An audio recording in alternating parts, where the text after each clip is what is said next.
Black people are overrepresented in social housing, and that is because of the discrimination that we faced historically, that we're less likely to own our own properties because we're on the lowest pay.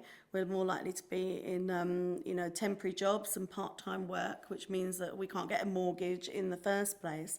And so the issue of social housing is a big one for us because all the council houses that people were allowed to buy means that there's less housing. And what we believe is that more social housing needs to be built and developed. Actually, that would create work opportunities for the building industry as well. It would actually create jobs for them.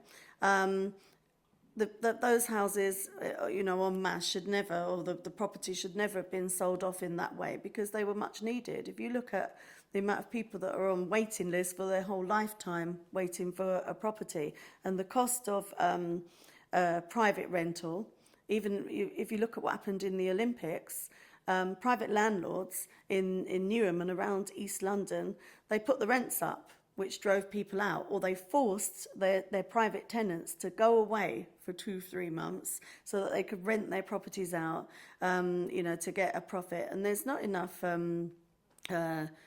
monitoring of what happens with private houses. Social housing is essential, I think, to people's livelihoods, their health, and just having some stability.